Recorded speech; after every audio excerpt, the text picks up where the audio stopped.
Hey bestie, so I wanted to show you my latest resin creation that literally just ruined my mold. Make sure that you watch to the end if you want to see what I'm talking about. So anyways, I wanted to quickly show you how I made the colors for my latest Pastel Butterfly Jar. And this one is always my favorite to make because these are my 3 favorite colors. You guys probably already know that.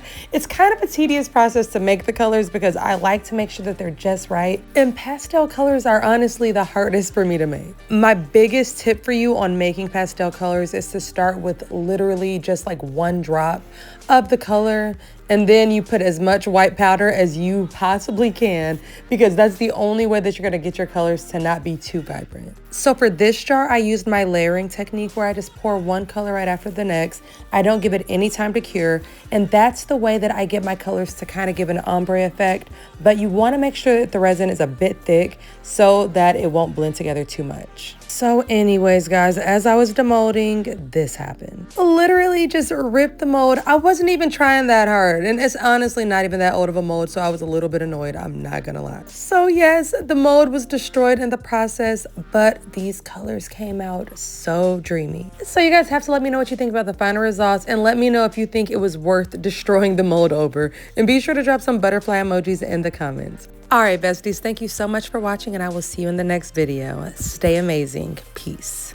Okay, besties, so I have been having so much fun making these resin purses. They are one of my favorite things to make, I'm not gonna lie. I just kind of stopped making them as much. But here lately, I have just been flowing with purse ideas. So for this one, I wanted to try my marbling technique again with just 2 colors so that I didn't overdo it. And I learned that it's best to mix the colors like 1 time together so that you're not just getting like too much of one color in the pour. So with a little bit of mixing, it actually blended out perfectly. I absolutely love how this purse turned out.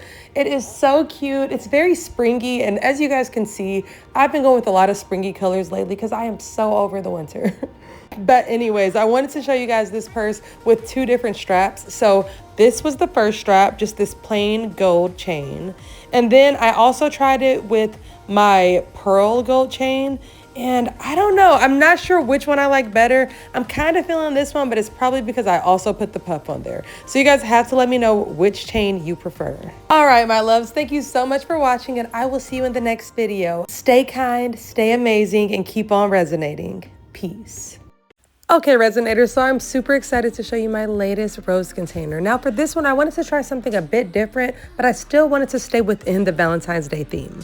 So I wanted to make sure to incorporate red into this container, so I used the most gorgeous red chrome powder that I received from Let's Resin. I will be sure to add the link to my Linktree because guys, these are so amazing, so vibrant, and I am literally in love with them. So anyways, I used the crown powder for the leaves of this container, and then I also thought it would be cute to kind of accent the top of the petals with a little bit more red. I didn't know exactly how this was going to turn out, but I still was really excited to try something different. Then I used the most gorgeous translucent black to fill in the rest of the mold. So I used some red glitter from Resin, and then a little bit of black holographic powder that I also received from Let's Resin, and then a little bit of this sparkly black mica powder from Rolio. And it made the perfect translucent black, the exact color I was going for, so obviously I was super excited. So guys, when I was demolding this, I was freaking out. It came out perfect. These leaves on the base look so pretty.